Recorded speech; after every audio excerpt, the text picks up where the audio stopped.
Remembrance Song, African Healing in the Diaspora. She was early in her mother's belly still, and already singing the song of her soul. Her mother gathered the women of the village, and they took to the woods to sit for as long as it took to hear and know her new child's song blooming in her womb. They gathered under the century stillness and stored sage of the baobab, acacia, whistling thorn, fever trees, milk trees, and yellowwood trees. The women sat in a circle near a gurgling stream, in a clearing, bright sun bouncing off their skin. They sat close, leaning on each other, laying on laps, intertwined in arms and legs. This closeness was their conduit to feel the vibrational soul of child within mother. 3 days and 3 nights passed. The women began to feel the child's notes in the air, on the grass, stirring the dirt, dampening the leaves. The child's song became melody, rhythm in the wind. Her song was the story of her soul. Who she was, where and who she came from, her disposition and spirit, what she came here for. The women felt the child's song in their bones and blood as a tingle along their skin, a lyric on their lips. They began to hum. Hum took shape, shape of a new life, new spirit, of a persona, temperament, life calling. The women brought the hum out into a song, her song. They gained familiarity with this child's soul terrain, texture, topography, territory. She was singing the braille of her being. They touched the grain of it. The child was teaching them intimate details of her ancestral journey, her particular needs and sensitivities. She was singing her people into seeing her. Sawubona. Her song became melody leaping out from the deep chest of the women, a chorus of testimony, prayers unfurling like delicate cloth in the warm, ushering wind. Earth remembered this child and joined the chorus. Trees, birds, animals, rivers, sky, sun, they never forgot a song, even as a song was reborn from the archive of ancestors. So they knew this child's song and joined in the singing. All living things are singing to each other. Only we have forgotten. Creation, because it loves us, sings to help us remember. The forest was alive with this welcoming ceremony. The women wept their joy and weaving. Now we know this child well enough to introduce her to the people, they said. They returned to the village, gathered children and men, and said, "Go get the drum, a child soon come." The women taught the people the new child's sacred song, her divine imprint and a life calling. The people sang and they sang until they became worthy of welcoming this new life. The child came to be born under a pregnant moon when the waters were high and animals were following the tall grass for grazing. As she emerged from her mother's womb, she was greeted by the love blanket and embrace of her people, singing to her the affirming oil of her very own song that she herself had taught them. This song greeting her was the final nourishment of her womb time, soothing her nervous system for her life ahead. She was born calmed and affirmed by her own song. This would be her first medicine. Her song was not just an actual song, it was also a song in the way she walked, spoke, ate, grieved, laughed, loved, resisted, fell, rose up, related, listened, heard, dreamed, prayed. All of this was her song, and it was rich, lush, fertile, supernaturally tuned. For a person to see, feel, know, comprehend, love, and be worthy of being in relationship with her, a person had to become fluent in her song and also offer back to her an acquaintance with their own song.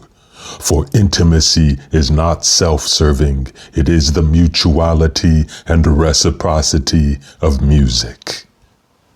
As she grew and moved through her development, her people would sing to her an increasingly intimate and insightful version of her song at each point of transition. These were rites of passage. When she learned to crawl, walk, talk, run, climb, when her first moon time came, when she strayed from her path and nature, when she returned to her truth, when she mated, birthed, became elder, and finally when she changed to light. Her people were there, singing her own song, their way of saying, "We see you, we feel you, we cherish you, we belong to you, we need you." This lifelong ritual and romance of song, this remembrance song, would be the foundation of her well-being. It would guide her, revive her, be her sanctuary and comfort, her compass and direction, her somatic massage and movement, her ointment, balm and salve. She would live as a soul who could gather and carry her own medicine, all because she had taught and learned and shared and had returned to her over and over her remembrance song. This is where our story becomes all of Africa everywhere, for Africa began as a song. It means everything that we remember. Africa has been Africa forever. Its age of wholeness is eternity. And that the brief waves of harm and forgetting, the flickering seasons of violation and silencing and erasure that we call colonization and enslavement are but blinks of time in the cosmic quilt of Africa. Africa has always been whole, complete, and divine. Her people's seasons of sickness, of forgetting who we are, who we come from, the beauty and brilliance and sufficiency of our nature, these seasons are temporary, hollow hostilities against ourselves, a fever run amok, but destined to die at the feet of our sacred dancing. We must always begin here in the savannah of this African truth, the truth that our collective forgetting is but a cloud in the eternal sky of our remembering, and that we have only to sing ourselves back to ourselves again. Homecoming song. We are fertilizing and resuscitating the vibrancy to which we belong. We all know what the African wound is. We know where the violence came from and how and why it lingers, the indescribable trauma and harm. We know our African wound. Today, let us speak of our African medicine. Deep in the womb of the Okavango, Nile, Zambezi, and Congo Delta soils, a sunrise grows, a new African generation and season that will soon take its place in the sky and shine upon all the lands, from motherland to Turtle Island. Lineages of sovereignty are being restored, colonizing spirits and enterprises are being cast out, wealth is being returned to the land, African hope rises, and it is memory that sets hope aloft. Africa was Africa for eons before colonizers came. Africa has been whole and complete since the beginning, when the black rocks cooled and the water steamed and lands rose from ocean. Africa was dancing even then, a magma of motion. Africa was emotion and rhythm spilling over into other lands, always enriching. Africa was mother giving from a divine heart of love, cradling original life, holy land. Her children migrated and were stolen away to all the lands of this earth. Africa is a grieving mother. She is a proud mother. She is not, though, an empty nest. She keeps birthing children, and her faraway children keep coming home. She is a protective, worried mother. She is a faithful mother who believes in us. She wants for us what all mothers want, that we love and believe in ourselves, that we live free lives and fulfill our dreams and the prayers of our ancestors.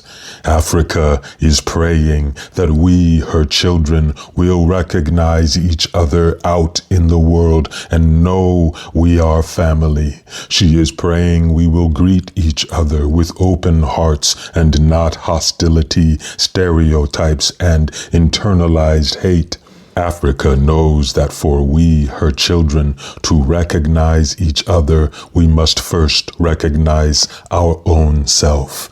Many of us do not see our true self. We see instead the oppressor's imagination of us. Mother Africa knows this and prays we will remember our time in her womb, our moments suckling from her breast, cradled in her arms, feeding from her placental soil, being beautiful together in her, with each other. We, children of the African diaspora, are the same earth and water, the same sun and sky.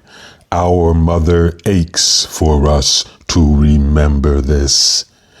And now we adinkra our alphabet and libation the library of our lineage as we call out Oshun, river goddess of sweet water and beauty. May she wash our spirits clean. We call out Ashanti, Fulani, Mende, Kru, Kikuyu, Balanta, Igbo, Yoruba, Oromo, Amhara, Shona, Hausa, Zulu, Dinka, Maasai, San, Akan, Khoisan, and the multitudinous ribbon and river of nations. Africa does not need to be made ready to advance into the forefront of civilization. This is a deeply poisoned imagination of Africa. Africa is and always was civilization. Here is the truer question. Is humanity, especially amnesia-addled, supremacist, colonizing, oppressive humanity, ready for the brilliance and divinity of Africa? This is the question. No matter where in this world we may find her, Africa is not inferior, incomplete, undeveloped, or a lesser thing. Africa is the concentrated fertility of earth, ancient cradle of higher, deeper, richer wisdom. It is not she who needs to be made ready. It is the ravenous, earth-alienated vultures who need to become songbirds so they may finally sing with reverence the glory of Africa's song. Africa is not missing anything. She is whole, but she does have much to release, to purge. Hungry ghosts need evicting. Tentacles need extracting. Tumorous lies need banished from our vocabulary. Our great global story quilt has false strands to remove, so we continue the unweaving, unlearning, unburial. We are made of memory. Our continent and bodies and cultures and people are made of memory. All of our movement brings us back to our original memory. We are transported there when we sing, dance, breathe, heartbeat, play our nervous systems like a traditional kora, make love, swim, run, dream, pray, prophecy.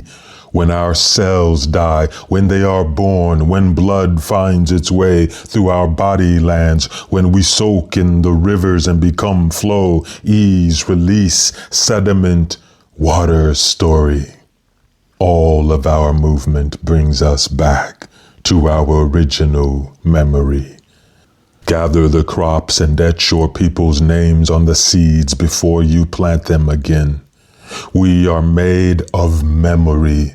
We tell our stories on the rocks, on cliff sides, in the oral tradition, pouring story libations for our children, passing story water down the ladder of generations. We become waterfall for our stories, like the Zambezi River's majestic waterfall the original people call Mosi Owatunya, thundering smoke, smoke that rises, also called Shungu, Namu Titima, boiling water. Like this towering Zambezi cascade, we become waterfall for our stories, gushing the sediment of our past out into the delta of our present, feeding the ocean of our future with the nutrient of our journey. Wake each morning, cup the river water in your hands and murmur your grandparents' joy before you splash your face and spirit clean. We are made of memory. We are moonlight. We reflect the solar radiance of life. The stars gaze down at us in wonderment. Let us carry ourselves as such. Humans cannot bear to look directly into the nakedness of the sun, nor can oppressors bear to gaze directly into the sun of your naked African soul. Your duty is to live naked nonetheless, which means to let your glory show, radiate yourself and us. What sunlight does to crops and flowers and all living things, do that to the world. Go find our Amas and Babas and hold them close. They will help us decipher the codes of life. Invite our elders to the center of our life circle. They have so much wealth yet to share. We need guidance in determining our role in the community, in life. Our elders have been stripped away, searched, and humbled by life. They are clarified mirrors. They help us see ourselves. They are undistorted by the common condition, weary of performance, revealed and naked, the tenured obsidian onyx true story of us. We need our ancestral languages and the structures for preserving and teaching them. Our languages are the libation communing us with our ancestors and our offspring. When we swim in our own linguistic rivers, we are restored, renewed, rarefied, baptized, birthed again. Just as there is a psychology to oppression, there is a psychology to liberation. Bystander effect is in full effect. Persuasion is a passport to destruction and birth. Identity and attachment fuel our momentum and malaise. Fear and trauma intensify our social drama. Caste systems catalyze our paralysis and revolution. We would take naps if only we could convince our bodies that war was not upon us. Study how the human mind works, what causes us to freeze, fight, flee, fawn, forget, form and dissolve scar tissue. Remember, mobilize, silence ourselves, speak out, stand up, stand down, hide out, go brazen, bold, be, just be. Study and learn our freedom psychology, then teach us. Evolve your own syllabus and style. Personalize your theories. Humanize your hypotheses. Go beyond PowerPoint. Point us to our power. Today, we mend our stories. We examine and assess our stories, our ancestral stories, our colonized stories. We wash away what is false. We strengthen the roots of what is true. We have old ways that harm children, girls, boys, two spirits, mothers, fathers, elders, healers. Now we examine and heal our ways. We are not cold and without dance. We are warm and dancing. We are not without the sun. We are equatorial ambassadors. We represent the sun. We do not fear water, wilderness, nature. These are our people. We belong to them. We must continue gardening our belief in ourselves, which is our belief in Africa. Our bodies and minds and hearts are Africa. Our condition is Africa's condition. The love we pour into jollof rice, its hot, steaming fragrance seducing us in return. We remember now how to pour this same love into our undertakings, enterprises, initiatives, into our forward movement and momentum, which often flows when we become Sankofa bird and look back at the way we have come. If anyone here today feels this truth, let your heart beat like a drum. Rest for a beat here in this medicine poem. Rivers are moving through your body. Soul water is rising. Breathe, sip some tea, chew leaves, contemplate freedom. Ah, behold the way sun behaves. Good enough. Now we continue. We are hungry. Let's seed, sow, soil, sun, water, wait, harvest, clean, cook, serve, eat. Jollof, fufu, chicken stew, kitfo, cornbread, paella, gumbo, jambalaya, squash, yam, cabbage, corn, sassafras, peanut, peas, peppers, poetry, art, music, movement, true stories, stillness, pause, rest, harmony within the soul and with all things. We are hungry. Let's feast on fountains of kindness, collective effort, spiritual gardening, sacred gatherings, cultural vitality, intentional healing, reverence for life, preciousness, awe, wonderment, and the taste of sweet morning dew. Roll call, beloved family. Who here is a gatherer? Who is the hidden? Who is the seen? And who is the seer? One of you is cornstalk rising fast and playing a rustle song as you fatten your fruit. One of you is the opener and one is the closer. Will you come forward? Who here is the river of tears who irrigates us back to life? Come forward, you who are truth, you who is silence, you who is storm. Peace, you know who you are. Mercy, light, shadow, and the maker. All of you assemble in the courtyard. One of you purifies the water. One of you gives us our dreams. You who weave silence into song and stillness into movement, show us your craft. Who here is the decibel of 1,000 souls singing, weeping, grieving? Someone here keeps giving birth. You remain dilated and supple, full of milk and manna, birthing prophecy and spirit and many rivers. Some of us have a gift for divining where the water of wellness lies hidden beneath the soil of suffering.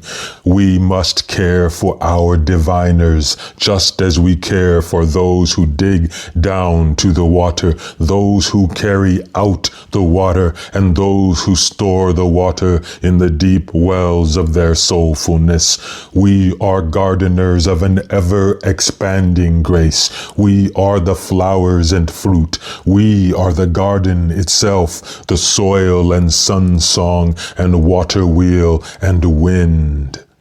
We need each of you to fulfill your sacred role, not the one your people expect or want from you, the role your soul burns and yearns with, the artifact ache of your ancestors' prayers. We need you in your gifts, your passions, your wildfire condition. Go feral, release your tension, let your body become water and wander into your dream. Do not be haunted by your fears. Haunt those who fear you free. Come down from the mountain, flow with the rivers, find your ceremonial sea. We are calling you. Your people need you whole and free. Woman warriors, men of the soft moss sanctuary, 2 spirit sentries, tall as trees, painters of epiphany, gold-lacing sensitive souls, architects, sculptors, physicians, physicists, astronomers, horticulturists, weavers, shepherds, nomads, preachers, teachers, social healers, farmers, engineers, humanitarians. All creative fire in humanity burns bright in Africa's children. You are the medicine. We need more medicine. More women building businesses, more girls in school, not oppressor school. I am sacred school. I am song and sun and wild wind and wild life and wilderness and home for peace and peace worthy and determined truth and dandelion and marigold and maritime and marinating and miracling and all things possible school. That kind of unlearning, undoing, undenying, uprising school. Women unshackled from the presence of predators. Women seeing women fly and soar and spit fire and spit bars and lead nations and lead humanity and lay down their worries, cause the culture no longer creates chaos in their creativity, stops disturbing their peace, builds a way of life that allows them to rest. Emergence of new, old modes of tenderness. More boys becoming all the way human. humming the harm out of their hymns to manhood, violining the violence from their masculine identity, harmonizing with helium and other things that rise, digging the dirt of their destiny, blaspheming against the lies that calcify and cage them, bringing their brilliance to boil for the summer stew, sacredizing the soul sermon of their sexuality. Yes, more boys becoming human before they become men. All children home again, inside rites of passage and rituals, returning them to romance with their raw rejoicing, their natural awe and wonder, their unshackled adulation for life, for themselves who are life, children resplendent against the backdrop and awning of their circumstance, resurgent over the tidal waves of their typhooning tribulation, updrafting beyond their upheavals. We need spells, incantations, rituals, and ceremonies, magical realism and mystical truth, vagrancy on the streets of convention and conformity, more wildlife at work, more play in our paradigm, liberating our language from the tame and timid. Afros as the pinnacle of professionalism, growing things that grow, not things that kill. Oils and incense, blessing our self-regard in shea butter, plant medicine, orishas and oracles, sages and yogis, midwives and medicine people, plantain-powered prophecies, modern modalities marinated in ancestral wisdom, hip-hop, bebop, ska, steel drum, kora, djembe, mbira, tarab, kizomba, juju, sukus, and all the music spirits speaking, scatting, howling, singing, weaving science and supernatural, spirituality and quantum seeking.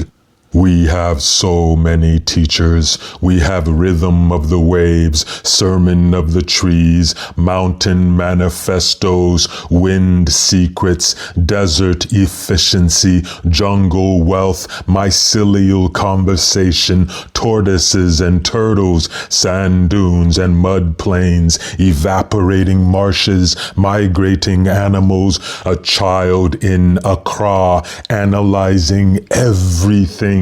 Dry seasons, monsoon ministry, nocturnal dream wandering, spirit traveling, soul journeying.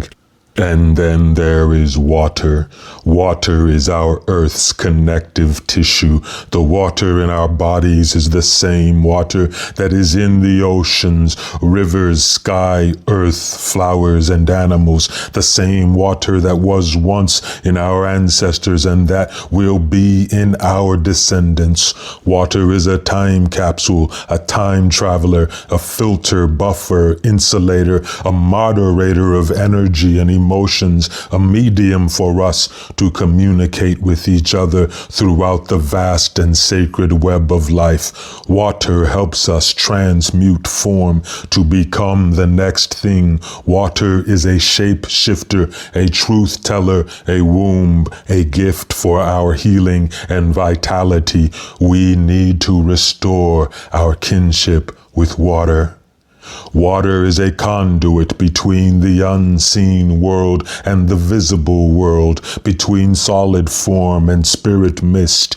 We must return to her, remember how it feels when we are like her, and what comes through when we embrace our water nature. We bring now to the ceremonial fire birth water, moon blood, ovary behavior, amniotic aquatics, earthside as we soften, gentle, and learn to breathe and be in fluidity. We still have gestating to do. The journey of becoming lives in our humming. We the water ripple, we the tide roll, we rain shower, we mist our moments, we jazz these blues and rasta this rubble. We burst the poison bubble, find the upstream current, and spawn our beautiful life. We heal by breathing our wellness into each other, pollinating peace, oxygenating our atmosphere, telling the truth, pouring life balance through our social porosity. Let us be intimate with what lives beyond greed and conquest and self-serving, spiritually bankrupt value systems. We can make the sweetest love with the soft symbiosis of this creation. Here is where our story becomes our breath and goes forward from this ceremony in the way we live, interwoven intimately with our medicines, integrated into our divine condition. Spirit has poured enough this day and has this final word to say. The African child born and raised by her sacred soul song has never stopped singing. She is each of us. She was made for this music of being alive. Even now, she is birthing new medicine. She is a warm, rising light on the horizon of our human future. She is an ancient alchemy, a modern miracle. She is a naked sun and a pregnant moon. Go get the drum. Birth come soon.